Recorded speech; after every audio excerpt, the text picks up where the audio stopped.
Hey Sage, are you connecting to your thingy? Hey, I'm doing the otter slaughter right now. Sorry, give me 1 second. I got like 15 otters and fireflies trying to join these things. So I turn on the waiting room and I remove those first, and then people will join in the next 5 minutes or so. Everyone will be here. So I just stay in where I am, and You're in a perfect spot.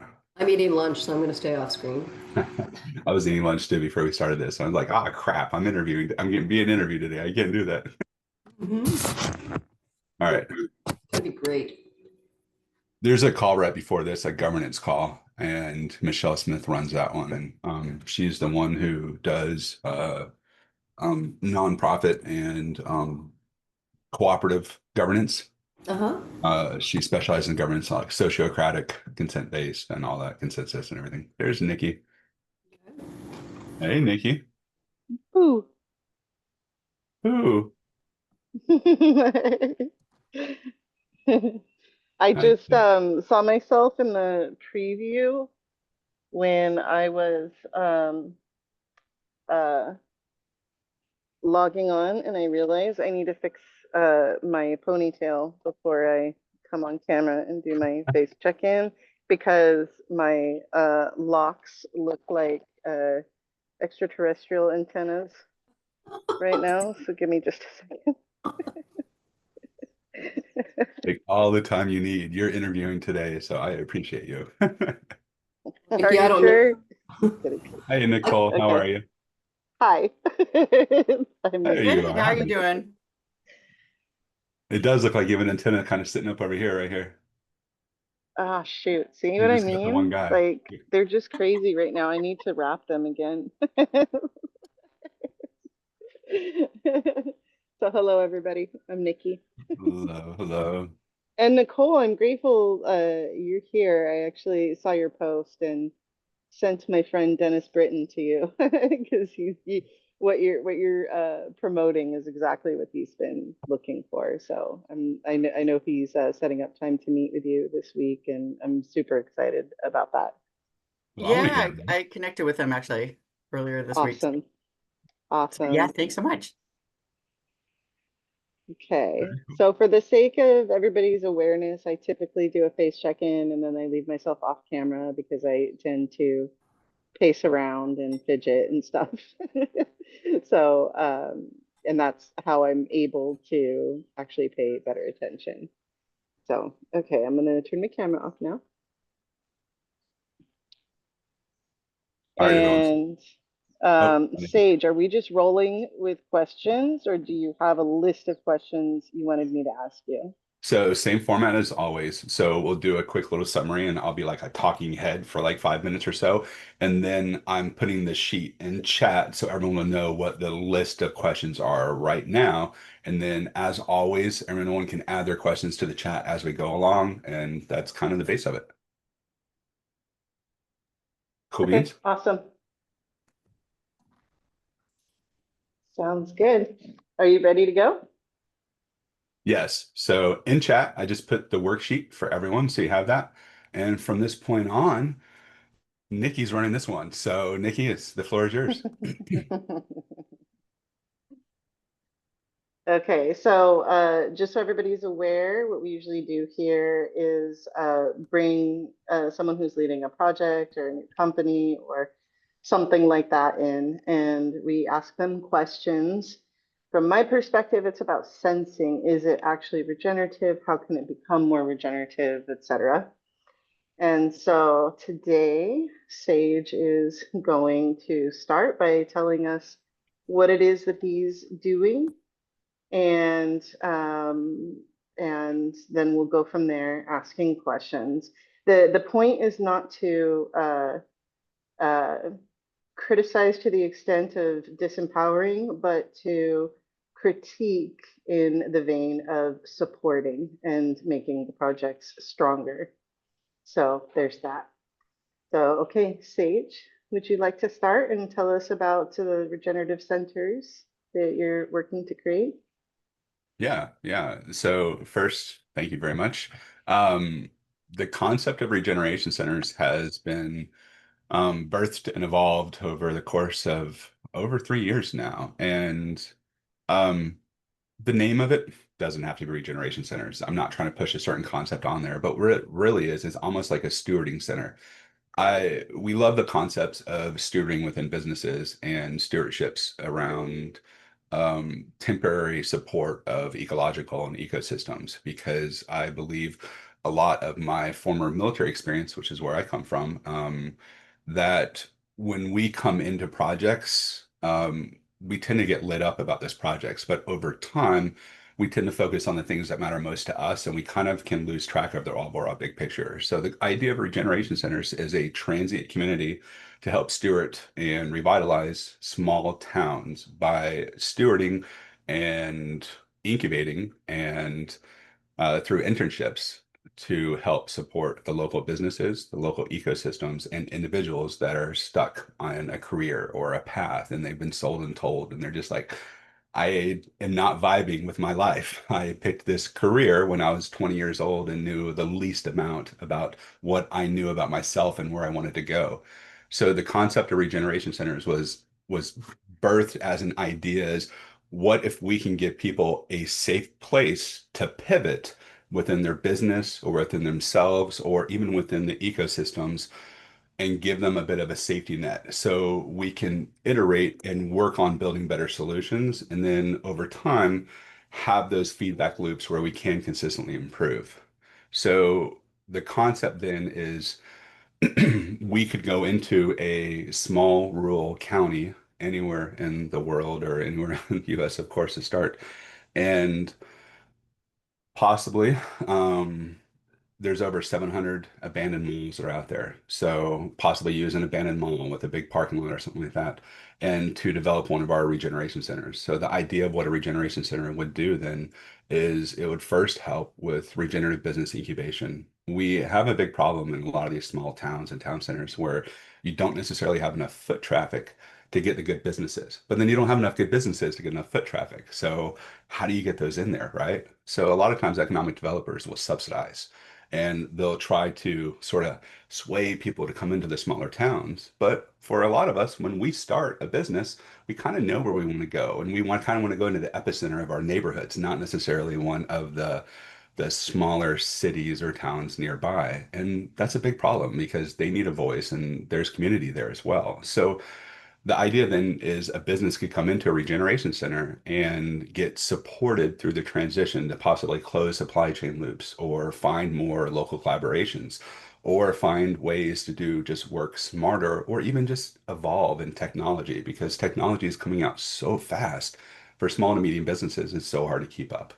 So it's just to give a safe place so to you can work on those things that you need to and those evolutions of your business and fail fast, fail really fast, and then until you find what you need to, and then work with economic developers to get placed in those small town centers when the timing is right.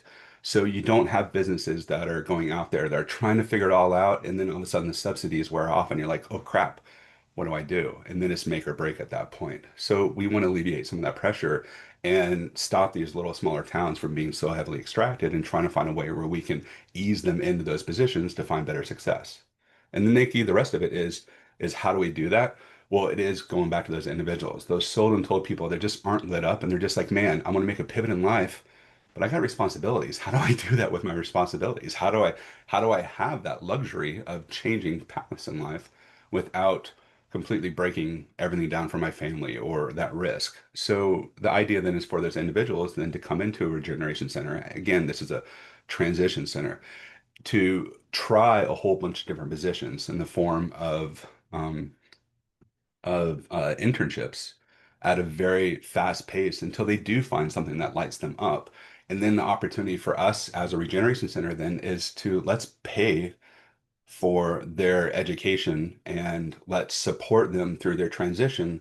And in return, the individuals then help support those businesses who are trying to redefine themselves and trying to go through their iteration. And as well, we work on civic positions as well, because I'm a firm believer that we don't understand small government well enough, and we need to have more people embedded in those situations, just to just learn overall.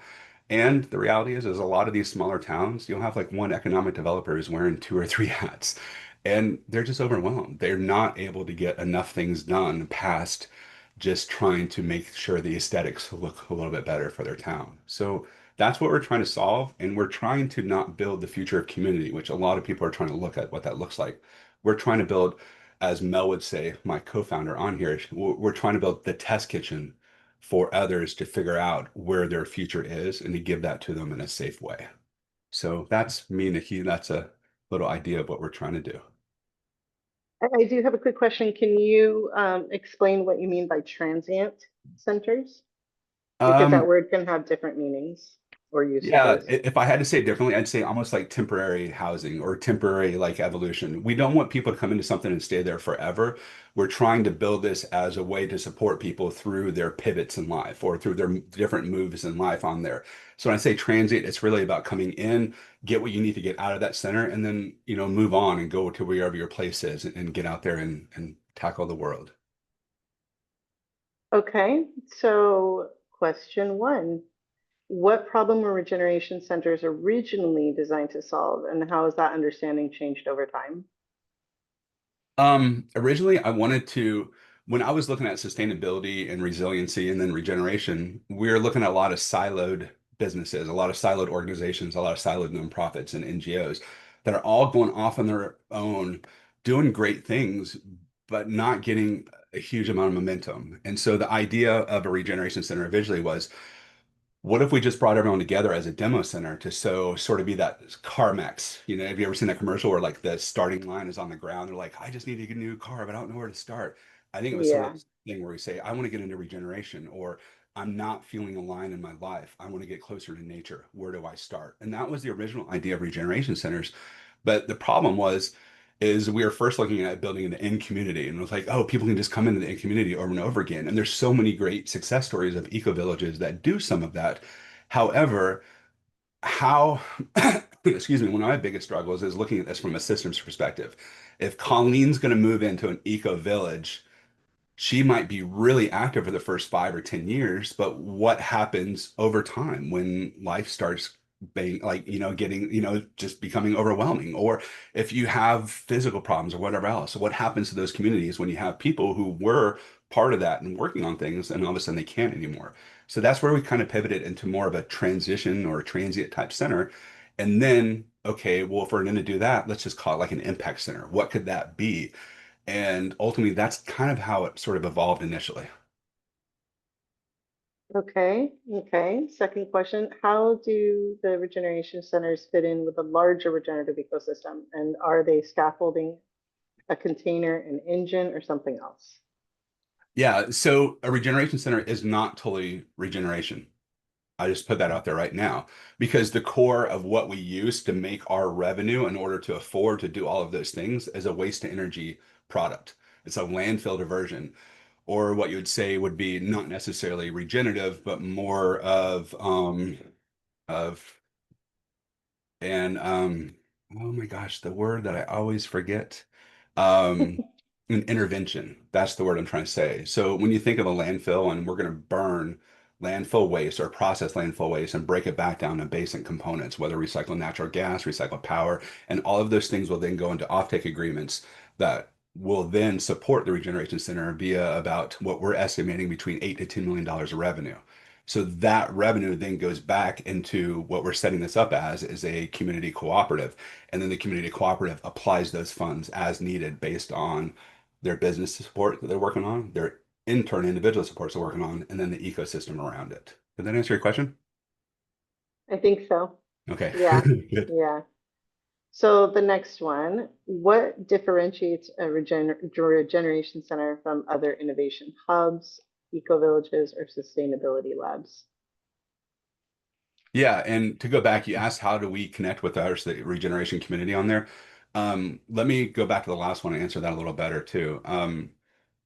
I don't want to build an empire. We're not trying to build an empire in the solution. What we're trying to do is build the framework where everyone else can plug into it very easy and in a way that benefits everyone.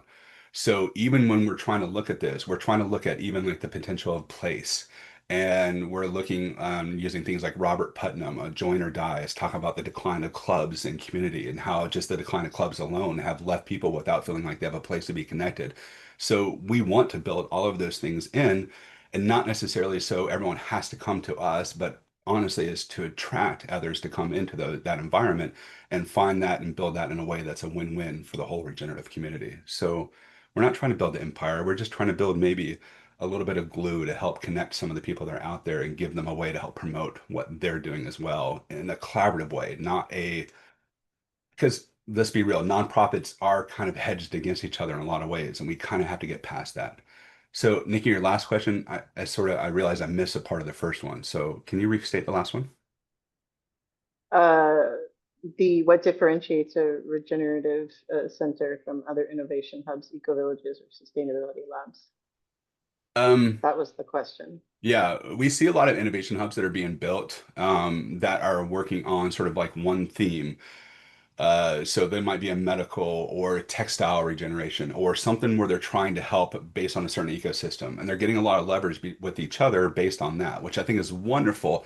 But a lot of times those are built almost like a technocrat or a kind of we're building it based on technology of moving things together and trying to find evolution. But I'm trying to focus more on the community first, is what I'm trying to focus on and try to build those things that can help remove some of the extractive barriers for communities and help find ways where locals don't have to have population migrations to find opportunity, where they can find opportunity locally. So when I look at this, a lot of regeneration might be based on just ecosystems in nature. A lot of regeneration solutions might be based on supply chain, right? And whether that's right. In this case, I'm really trying to focus on the community and then the ecosystem surrounding that community. So maybe it's a perspective change. Okay. Okay. So moving on to the next series of questions, And specifically Nikki, about you don't have to follow those, stakeholders. by the way. If you like certain questions over other ones, girl, just have fun with it and ask whatever questions you want. Okay. You Okay. Well, I'm you gonna are the mash question two of them master. together. Okay. So what voices helped shape this model, and whose perspectives are still missing? Like, how have you involved community members, critics, or collaborators that push the model in maybe in an unexpected way? But who do you still need to hear from in the vein of equity?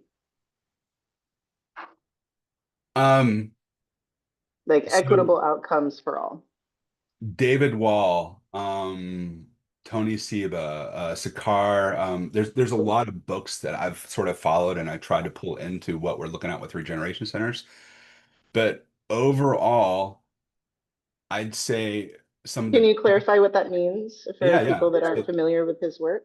yeah, sure. So here's designing regenerative cultures. This Okay. is Christian Wall, not David Wall, sorry. It's combining names. That was one. This is just the regeneration in the future community. This is a common good book. So if you know the common good scorecard, it was one sort of built around that. But then I also have I'm trying to get through Stellar because Dr. Bryan is like, you need to read Stellar, which is James R.B. and Tony Seba. Um, and then you got the Carol Sanfords of the world, where we talk about regeneration and whether in business and in life and whatever else. Um, and finally, Nikki, a lot of those books helped sort of build concept of best practices of people trying to apply processes and their own visions of these systems into their own lives. And when you start to get into regeneration, it gets really confusing really quick because you look at Cinefin Mm-hmm. networks, you look at self-organizing systems, spiral dynamics, biomimicry, like all of these different things have bits of genius of all of them. So trying to pull out the bits of genius and trying to put it and distill it in a way that still works together as a system way is incredibly difficult. So the best advice that I've gotten after going through a lot of these things is that I don't have to define a lot of that. What I need to do is make sure I keep those thoughts in the room so they're part of the discussion. And then after interviewing Randy last week, where he has an enterprise evolution system, which for those of you who weren't part of that session, what he's done is he's successfully applied donut economics to two different municipalities that needed and wanted a change and had a desire, but they were getting stuck in how to do that. And what I found from that very last meeting, and it was so much of a mind blow on that one, is that a lot of times we want to push people to regeneration and we talk about regeneration, but all that does is put someone on the defensive and like, yo, either I believe in regeneration or I don't. However, when we start talking about basic problems that affect us all and could affect us all, then we have things we can agree on. And that was a process that he did, is he put fear on the wall right away. And as soon as he did that, the whole group started having a consensus of things that they all care about. And they all found their own voice by that. And by even the individually, every member of that group that I'm talking about in these municipalities, by them vocalizing what matters to them and what's fearful to them, they all found alignment. And they all found alignment in regeneration as well and in sustainability as well, even though not a single person in the room that was facilitating the discussion beat that into their head. So what I'm realizing now is a lot of times if we want someone to go from point A to point B, it's probably more or less point A to point C. And we need to find a point B that will naturally and organically open up point C to happen. So what I mean is we got to stop trying to push our solutions onto people, but try to build ways where they can come up with a conclusion on their own and a more systems and worldly view. And I think the more that we can do that, the more that we can naturally gravitate and talk to these people. And that's how I've changed my view on this. What I'm still missing, Nikki, honestly, I'm missing a lot of indigenous knowledge. There's a lot of old school knowledge that you can apply back into these, even the way of how we communicate and how we make decisions as groups. And I feel I'm still missing a lot of that wisdom into the solution. So to tie it back to your question. Okay. Well, that leads to the next question I was going to ask was, what steps are you taking to bring Indigenous wisdom into it, but also, again, in the vein of equity, people who are, typically marginalized that perhaps like might not even believe that their dreams are possible. How are you working with them to help design this in a way that would serve them as well and with integrity? Yeah, we've thought long and hard about how do we set success up for those members of our community that are going through their transitions. So some of that is what you asked, but you also asked about Indigenous voice and how you make sure they have a voice. So for both of those, what I would say it's about setting a safe space where ideas can come and be birthed into reality. Because as a regeneration center, we should also be a local grant supporting arm of local initiatives just in general. So if we have wisdom, whether it comes from a 12-year-old or someone who's in their 80s who is Nona to or wherever it is, it's having an opportunity for them to come into a community, express what they want to do, and then the ability for that community to then to help them make that a reality. I think that's what we're missing in a lot of ways because any one of you could come up to me and talk about something like, oh my gosh, yes, we need more of that. We need more of that. We need more of that. And then we walk away like, man, that was a great discussion. I got so much advocacy and I got so much agreement from the other person, but it doesn't necessarily change a lot. So what if we can go into a community that has a small grant arm or something on that that can then help those things become a reality? I think that's where we need to go next. And that's where I'm trying to spend more time to figure out how do we make that fair and equitable and how do we make that inviting for those community members to want to come in there and really start getting down to how do we evolve our community for the better overall. Awesome. Thank you for sharing that. And I'll just say you can always look at reservation maps and find which ones are closest to you and reach out to them and ask if you can come share, your work with them and see what I they love that. think and That's a how great much they'd idea. like to participate. Yeah. Yeah. Yeah, that'd be a great idea. And I'd love to actually even bring some of them on to just interview to talk about how they look at regeneration as a whole too, is because we need more perspective on this. Absolutely. Okay, so going to the next section on structure and evolution. What are the key components of Regeneration Center infrastructure, like the governance, finance, education, housing, and so forth? And which ones do you feel are the most fragile right now? Um, I feel like governance is the most fragile, and I feel it always should be the most fragile because governance with one bad actor, like when we think about governance, a lot of times we think about, okay, let's put something together to help ensure that we're going to find success in this. But a lot of times we don't plan for a lot of the variables or what ifs within our governance. So bad actors can dethrone something, or initiatives that maybe are distractions, but it has a lot of hype around it, might become more valuable than something that might have a better impact locally. So how do you build governance that really looks out for the best of nature and still gives everyone a voice on there? Those are some of the struggles and things I do think about, because we see a lot of this in politics around us. And I'm not going to go further down that, but we see all the time, including in nonprofits, where bad actors can sort of derail a project on there. And that is some of the things I'm Hmm. worried about, because I'm trying to work on a community projects of a lot of variety of opinions. So how do you do that in an inviting way that's collective, that does not push someone away? And that is some of the big struggles I'm working on. Some of the ones that I think Right. I have a better handle on. Um, the initial governance, as far as how we set things up and how I give that to the community, I think that's there.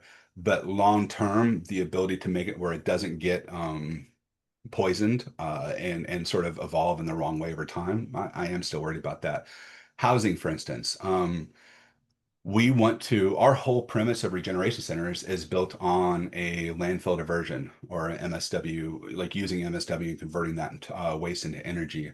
Um, the revenue from that should allow us to start working on building better and more affordable housing that could be set up on other people's properties for an income stream if they want it, or supporting within the community itself as far as single families or whoever else that are there as visitors on our site. I feel like we have a really good handle on that. And I feel it's really important as well, because we have a lot of baby boomers on fixed incomes that might need to be able to bring in a little additional revenue. If we can drop a 20-foot container or two 20-foot containers that have been converted into a house, and they just do a short-term rental there, that could be a really great way for that community then to make sure that they don't have people that are really, really hurting. And we bring in affordable housing, which brings in the labor pool that we still need to get stuff done. Okay. Awesome. Thank you. So the next question Yeah, and if there's any is, questions in chat that come up that you want to make sure to hit some of those. okay, I've been peeking and I haven't seen Oh, any okay. All right. No worry about it. I was just making just sure. I'm yet. not really looking at it. Oh no, Mel does have a question. Okay. Sorry, I just saw that. I had been checking. What is your anticipate? So Mel is asking, what is your anticipated process when you identify or are invited to introduce this concept to a community? And part two of that question is, how does this concept connect to workforce pathways, economic security, and elevation as well, and as environmental stewardship? Let's start with that. It Yeah, sounds there's like a you little there. answered some of that already in this last answer, but let's look at that a little bit closer. So I think the introduction to the concept in the community, I think, is a trap, and I'm really worried about that, just to be honest, because there's too many people that come into communities that pitch solutions, and as soon as you pitch a solution, you're pitching something that can get holes in it all over the place because of however it's received. However, to come into a community that has an issue, and then through the process of going through the issue and figuring out what they need, if they come up to the same conclusion of a regeneration center, that something that we can do, then we're going to get a ton more buy-in than we would have trying to just come into an area, especially a rural area that has been extracted for decades, and the trust level may be super low for people coming in. That is something I'm really worried about. So there's going to have to be some synergy of stars and alignment based on that community versus what we have. How to do that effectively and not get egg on your face and to do it right, I don't know. I don't know. We're still going to have to work on that. We're still going to have to define that. And I'm sure we're going to step in it at least a couple times trying to do this, because I'm trying to build a portable solution that can deploy at scale. Anytime you do that, you're going to have holes in certain areas and maybe pitfalls that I don't even know yet. But how does this concept connect to work pathways and economic security and elevation, as well as environmental stewardship? All that ties in perfectly. If we can go into community and talk, like if a community approaches us and first says, "Hey, we've been extracted, and hey, we need a way for our young people to have a way to stay in our community because we're having a population migration issue. At least then I have one problem that we can go on and start talking about. From that point, we can figure out, okay, if we did a landfill diversion and built some extra equity, is that a problem? Some communities, it might be because they don't have enough landfill waste. In other communities, they might be, oh no, we have a landfill problem. We're already on our second landfill in 20 years and we're screwing this up really bad. And so there, again, there's got to be some synergy and the way to talk about that the right way. I'm not the best facilitator on this. I'm an army old guy that looks at this as a systems way. So we're going to have to find some ways to find that commonality as we go in, and it is a risk. But then when we go into stewardship and workforce pathways, part of our Regeneration Center is to partner with a community college. So when I talk about individuals coming in to do internships in different positions, it's to figure out what does light them up.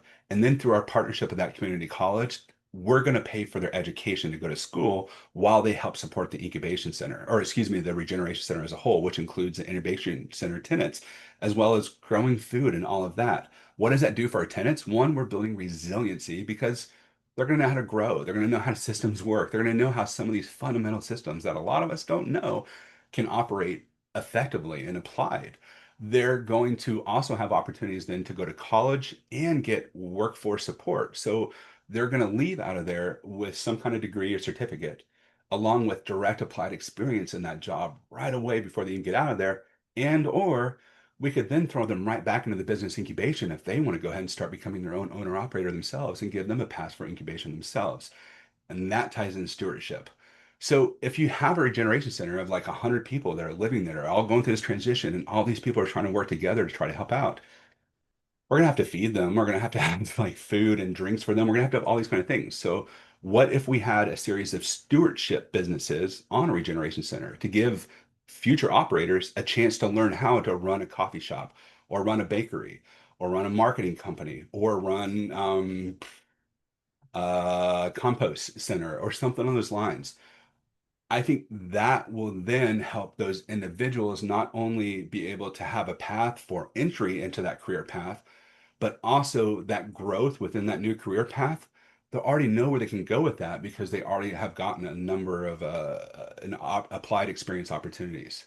So I think we should have like a bakery where every 6 months we got a new young owner operator who's just cutting their teeth on learning how to do this. So I think we need those opportunities to try new things in safe environments, especially when it relates to business and career pathways.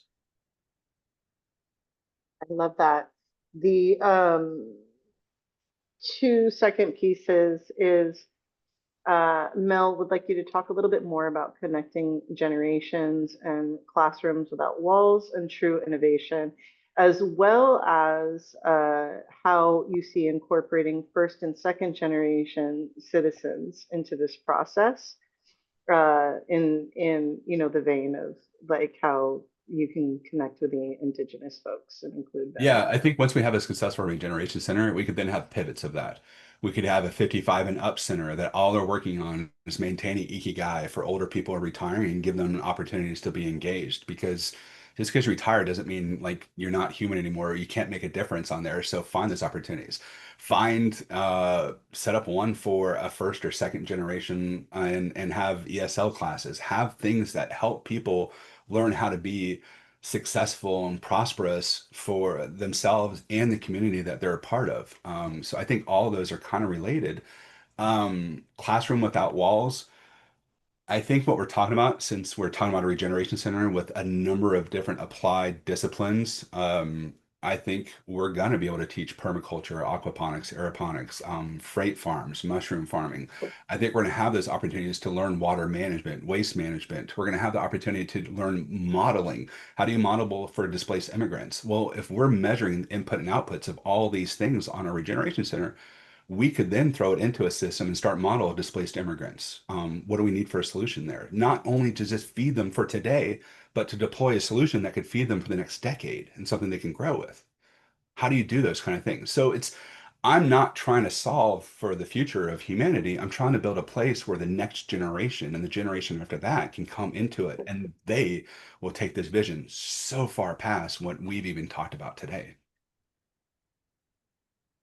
Awesome. So I'm going to, since it's 10:35, And I know some people want to ask their questions directly or give feedback or whatever.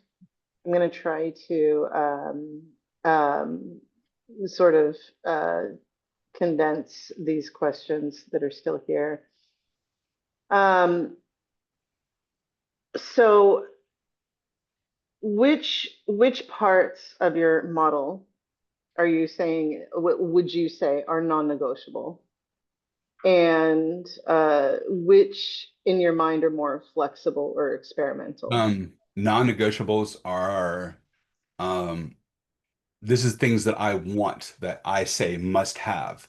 Rotating management. I don't want any management to be entrenched. I want any person to be in a position no more than 3 years or so before they have to go into something else or they have to be moved into somewhere else. So that's one non-negotiable. I think that helps facilitate stewardship and helps give more people opportunities to get into positions. Otherwise, you have stagnation and you run the risk of just not experiencing that growth. If you can do that with still protecting from bad actors and give people those pathways for advancements, even as a transition center, I think you're going to have so much more success in 5 years or 2 years or 3 years. And I think anyone going into that position, if they know they're only going to be there a temporary amount of time, I think they're going to be fueled to make the most of it within that short period of time. Um, and then the rest of your question, what was the rest? I'm so sorry. What is flexible? Oh, what is flexible? Okay, so that one's a non-negotiable first. Another non-negotiable, I think it all needs to have economic viability. Right now, our waste to energy solution isn't really fleshed out yet. The thought and the pray to God is that we have a waste to energy solution that is a COTS solution. That means consumer off the shelf. What's the difference? What does that mean? Most waste to energy solutions, like for instance, in Palm Beach County, Florida, they have the biggest landfill MSW system in the North America. It's like over 100,000 tons per day they process of waste. Um, and they turn it into natural gas, recycled power, biochar, et cetera, and all those. But it was built bespoke. It was built custom for them. So could you build the next one exactly the same? No. So what you need is, especially in regeneration, is one, we need to commercialize regeneration a little bit better. If we're building everything bespoke, we can't go to a bank and get funded for something. We're going to have to find an investor.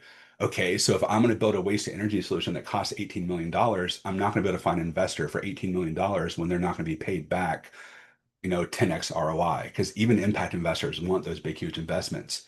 So a non-negotiable for me is one, I have to have financial viability, and two, I have to have a solution that's a bankable solution, meaning I can get a loan and pay that back, because then the foundation of the center itself is not extractive, it's regenerative, and eventually that ownership will go back into that community once they pay back that bank note back. That's another non-negotiable. Number three, another non-negotiable is our business incubation and our individuals that we come through. We have to have those civic partnerships. It doesn't make sense if we're not working with those economic developers to make sure that those town centers are set up properly.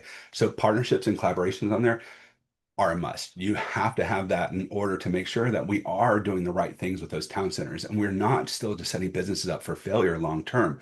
We have to change that model, and collaboration is the way to do that.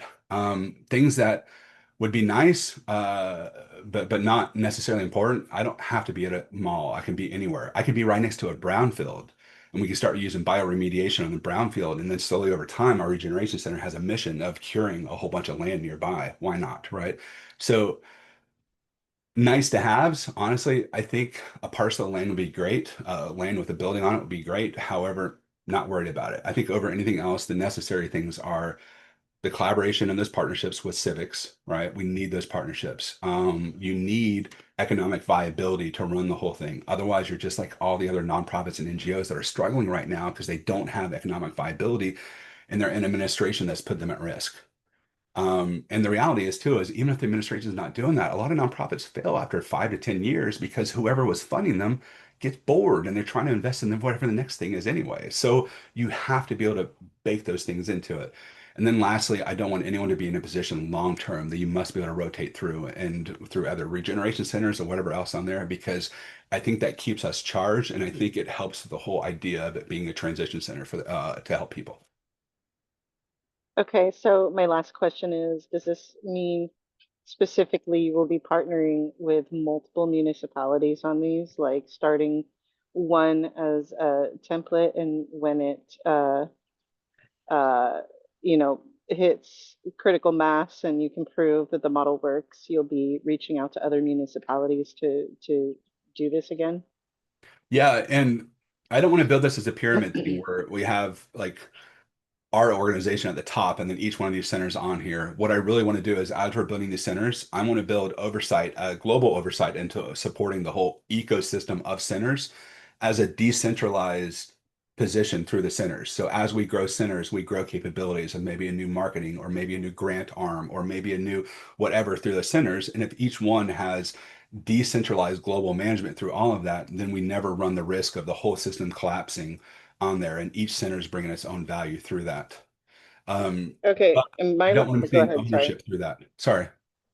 No, I was interrupting. I thought you were done and I was excited about my But I was going last to say, I don't want to question. maintain ownership on that. This is not about building an empire. This is building a community collaborative project or a community cooperative that local can support that, as well as bioregional arms can then support those as well. So then think about running an education system where you could even have a study abroad where you go to another regeneration center in another complete different ecosystem, and now you're studying desert regeneration versus mountainous regeneration. So as we start to scale, we should be able to build more opportunities for our individuals to learn as a whole and to advance what they're trying to do and spread.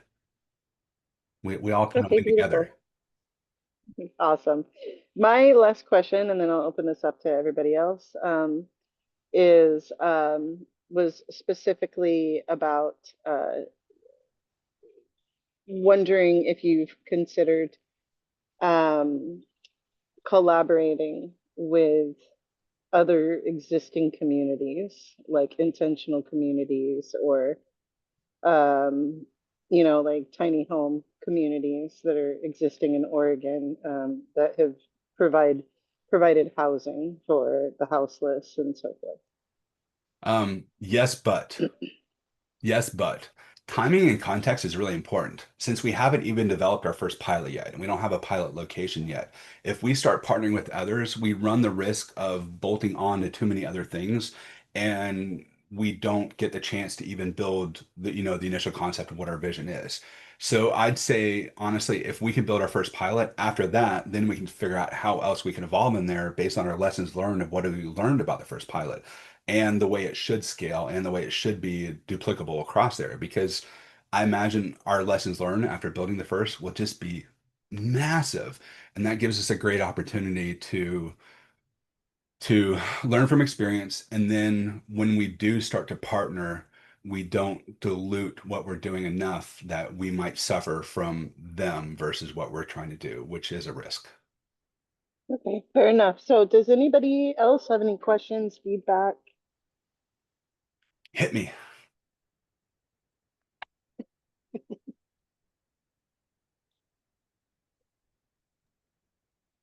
I have a question unless somebody else. Go for it, Nicole. Oh, okay. Oh, great. Well, I really appreciate your big vision, your articulation of all the different aspects of it. I'm still struggling to better understand how this is getting financed at the and s- and then yes, well, a number of other questions. And where are you based out of? Where? So I'm out of North Carolina and we don't have our first built, but the idea of it is the way that this would get financed. And this is what I've stumbled upon and what I believe right now is the best path ahead. If we can have a waste to energy solution that runs off of landfill waste, right? And if we can have one that has enough economic viability that we could use, and if it's already been a proven model, I mean, it's already been certified somewhere in the US on there, then Nicole, what we should have is more of a bankable type solution, meaning we can go to a loan. So the idea then is if a municipality approaches us saying, hey, we're having a landfill issue and all of our young people are leaving daily. We need help and sort of help rebuilding this. Then we could go to them and say, okay, here's the bio engine that we want to put in here. What that allows, if we have a bankable solution, is we can do a local capital raise of like 20 to 30%. So we can raise 2 to 3 million and then secure all the offtake agreements, and then we can go to a bank to get a loan to get the rest of that built. I think that's one of the best ways to do that, because to do a local raise of 2 to 3 million for a small rural town is a lot more palatable than trying to raise 17 or 18 million on something right off the bat to get going on there. So I think that is our best fun ways. And then once we get the bioreactor built, then we self-build everything else as we go based on the profits of the bioreactor. So it is a phased build. And I think that makes it the most economical and the most viable as far as making it regenerative. Did that Well, I guess answer your question? a couple of questions. Oh, um, this is not meant to be critical, but just a question in terms Sure. from a regenerative standpoint. Isn't our hopes that there's a lot less waste going into landfills with the regenerative community? And two, do you have any, but more so back to, a grounded question regarding, do you have any precedents where this is possible to achieve the installation of a brand new municipal waste to energy facility within a short time period? I imagine you don't want to wait 5 years for regulators to support such an installation. So I'm wondering, do you have So examples of community-driven scale solutions that are already in place in a short turnaround? communities aren't looking at landfill solutions like we're looking at right now. They're not looking at it as let's carve out a piece of that to pull some revenue back. So in that case, no, you don't. Do you have bioreactors that are feeding off of landfill waste? Yes, there are those that are in existence right now. Right. Again, it comes back to a lot of them were built custom and built for that municipality, not necessarily to carve out of that. However, I've talked to several rural municipalities and said, okay, if you could carve a piece out of something, would you be willing to do that if you could put that back into the community? And the answer was a resounding yes, because in a lot of those small type of communities, let's go back to the economic developer again. If you have to wear all those hats, you're kind of stuck in behind the power curve anyway. You might have funding, but just not enough man hours to even get your projects done on those. If we could then provide civic internships for those people to then increase their capacity and how much they can do for those local communities, I think we'll naturally start planting seeds all around that ecosystem that could then sort of help in a variety of different ways. But then to go back to that other one, like get it regulated and certified on there. Again, if it's a COT solution, the path to get it certified is a lot shorter versus a custom solution. And if it's custom, it's going to be too long. You're exactly right. It's going to take like 5 years or so. And if that, Somax did a solution in Pennsylvania. And Somax is a company that worked on a hydrothermal carbonization or HTC solution that basically takes human waste and just pressure cooks it the whole way through. And it comes out the other side as something usable that you can use wherever else. And it cooks out the PFAS as well. It's really powerful. It took them 3.5, almost 4 years just to get their one system certified at their local municipality. Mhm. So we have to have regulatory changes on some of these and or a solution that can be certified a lot easier than custom every time. So it is a risk. It absolutely is. It absolutely is. Your critique is valid.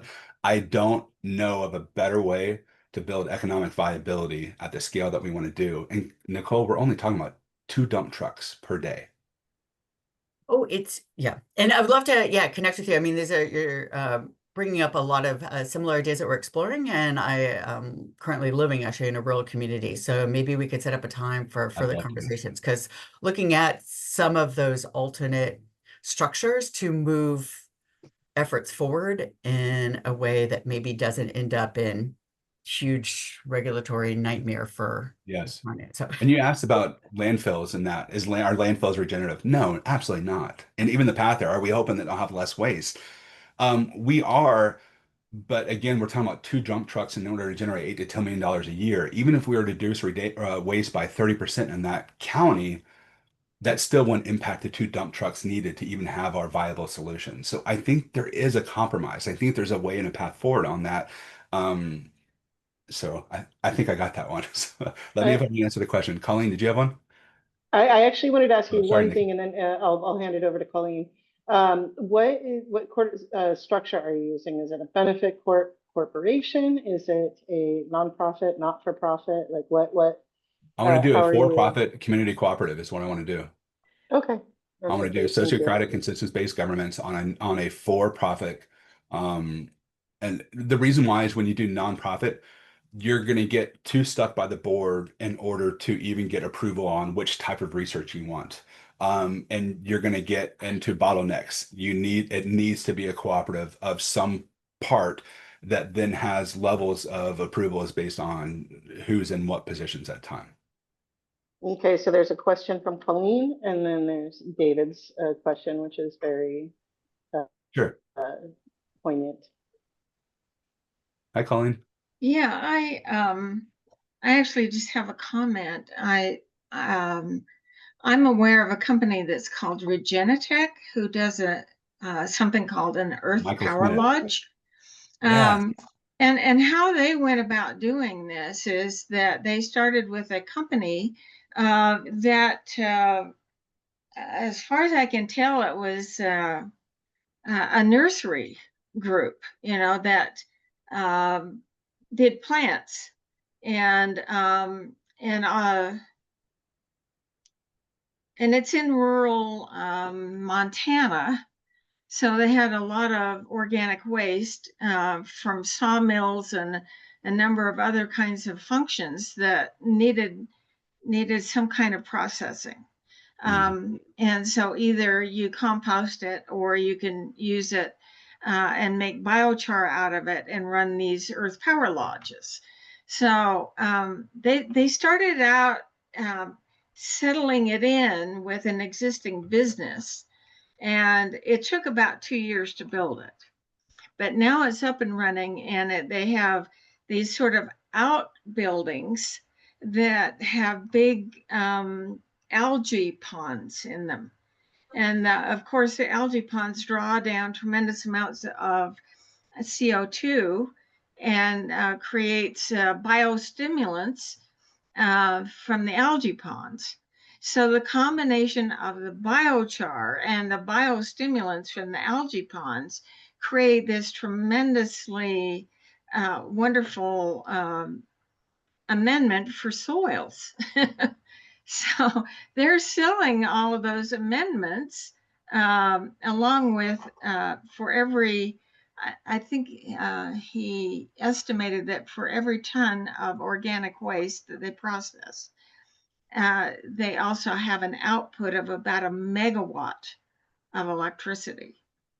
And so the thing I like about it is that it stacks functions. And so and so it might be, I mean, it is kind of, it's not, I mean, it does have to be adapted to the place in terms of building materials and whatever, but they do have plans that you can utilize to build these things, and the furnaces themselves you can buy and just install. So it's not totally, in a position of you just buy the thing and it shows up. You still have to build it, but the components of it are pretty easily obtained. So it might be possible for you guys to kind of partner with them. What I know about the guy that started all this is he's kind of a brilliant science mind. He's not a really great business mind. And he's partnered with several different people, and they've kind of, done the head butting thing. And but if you have some things that can help him forward this, he might be really happy to work with you. Go ahead. Yeah, so just to respond to some of that, for the purpose of time, we're almost out of time. So Michael Smith is sort of the founder of Regeneratech. His original solution did get burned down. He built a version 2 system, and then he has the outbound buildings as well. And Michael Smith has also started to do this as a series of buildings as well. They cost $2.5 million to build, and they generate about $4 million in profit per year. They're wonderful. They're great. And you can use it for a variety of inputs. So you can program the inputs to whatever you want. Does this work everywhere? No, because you have to still have good feedstock, right? So as you said, you still have to have good feedstock. So does it work in every municipality? No. The reason why we went to an MSW solution because it was a little bit more duplicable and could work at scale at any one of those locations. However, Regenitech is a viable solution. It really should be. Some of the things I don't like about it is they've started franchising their model. And you also have to buy some of their things and use their branding as you go forward. So any of your products will have the whole Regenitech labels on those. So you're not going to get autonomy by doing this. You're going to be stuck under someone else. And I think that system then is extractive under its own. Sounds like John Deere. David Nupty, it's okay if you have a kid in the background. We don't mind if you want to ask your question yourself, or I can ask it on your behalf. And then that'll be the last question. So Sage can respond to that and wrap up anything else he feels he hasn't had a chance to say. Oh, and by the Okay, way, I'll go. I love the algae-based solution. I think what he's done in there and is wonderful. To do it as a bioreactor, the way Michael Smith's done that, I think was phenomenal. But I just don't like the way the business practices are going right now. So sorry to go back to that. Um, David, if you're there, I'm just Okay. going to read the question since you're not. I don't see you coming off the mute. So you're saying the main question is thinking on this. It I sounds think I great. have a Sorry. similar question. Yes, hi Sage. I just have a similar question, which is it's kind of the lean startup version of this. Yeah. Like what are you testing first? How are you trying to get to the MVP? You know, how do you get this thing bite-wise to get launched? The MSW company I want to use is trying to build a 3K mobile reactor. That's something I want to use to travel with and talk about what we want to do for a regeneration center concept. The idea as far as how do we roll it out and still have enough pieces in it to still make it work, I think we still have to have a minimum of some kind of business incubation, some kind of internship and partnerships with colleges, period, in order for the whole system to be able to really impact that community as a whole. So when we start to look at this as a bite size, what can we do? We can get rid of the housing modules. We can get rid of some of those things. If we still have some kind of way where we can have um, economic viability to then fund whatever else the community wants to do, we could have a portable version of it that doesn't have to be what we see today. But some of those necessary things that I said on there and non-negotiables, I think those still have to be present. Otherwise, you reduce the risk of the impact that it can make, and thus it kind of I don't think it really makes a great solution anymore. And by that, I mean Awesome. college partnerships and those local municipality partnerships, et cetera. So sorry, Nikki. That's okay. Is there anything else you wanted to say before we wrap up? Because I do have to jump in 2 minutes to launch the open office hours. Yeah, of course. Guys, I don't have this totally fleshed out. As you can see, I know there's holes in some of what I'm talking about. We've planned for a lot of variables, but then you have an administration changes and you have to change all of the vocabulary to try to make it more bipartisan or trying to make it more adaptable to different communities.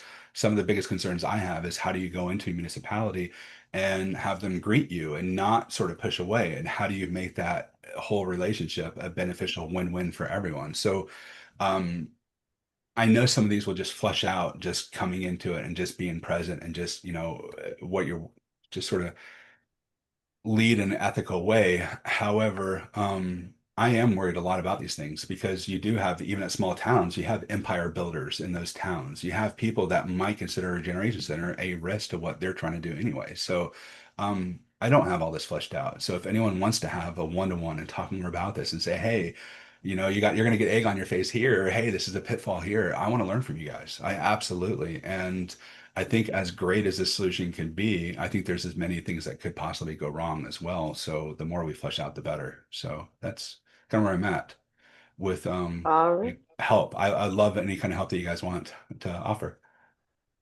Thank you, Sage. All right, you passed the test. Thank you. Thank you. All right. Well, I am going to jump to the open office hours now, but thank you for this, and hopefully you'll share this recording on the Slack so other people can watch it as well. You never know who's going to Thank have you their so much. interest piqued. So Before you everyone can, bounce off real support quick, funding. next week we have David Leventhal from Playa Viva, who's going to come on to not be a talking head, We're going to beat him up with a ton of questions about how he's evolved his vision over the years and how he continues to evolve this. So I hope you guys come back next week, learn about Pia Viva, and have a great conversation with David. Did you warn him about me? Oh, he totally knew. He totally knew. I was like, you're going to have people like Nikki Okay. because I've already talked to Nikki. I know David. I got these people. I'm okay with this. Okay. All right. Thank you. All Bye. right, everyone. Thank you so much. Bye-bye. Awesome. Thanks. Bye. Also, Sage, if you would like me to present my project, I'm happy to do that sometime in the future. So Oh, I'd love to, Colleen. I really would. I think just that would let me be know. phenomenal to have you on. Yeah. Okay. Thank right. you for the opportunity. Yeah. Can we go ahead and schedule something? What do you have week after next? The week after next, I don't have anyone. So on the 6th, is that the week? That is. Yeah, wait. Yeah, I this is 6th. think that's, the 6th. I could do it on the 6th. Okay. Okay. Okay. I will find you on Slack chat and we'll have a quick powwow connection to make sure I get all the information I need for the teaser for everyone else. Is that okay? Yeah, the problem is I'm rarely on Slack. Okay. What's your email? I'll find you an email. Can you email me? Yeah, it's in, I put it on here. It's Colleen, Colleen, at rainbirdut.com. It's in the chat. I don't see it. Where's Paralodge?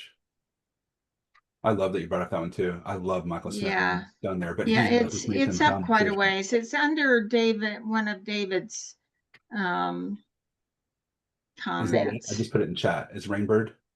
Yeah, Colleen at rainbirdut.com. Oh, Rainbird, Utah. Okay. And so that's a good way. LinkedIn messaging.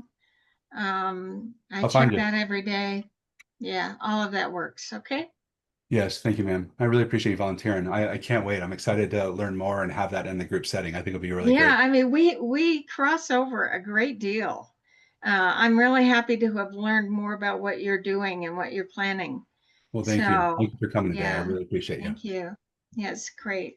Bye, Colleen. Take Thanks. care. Bye. All right, Mel, you got to see the whole group. Yep. You want to follow up? Yeah, that's the whole GRC group. There's such a You don't great. want to be on. You don't want to be in recording though. Are we off recording? Um, Hold on a minute. I might have.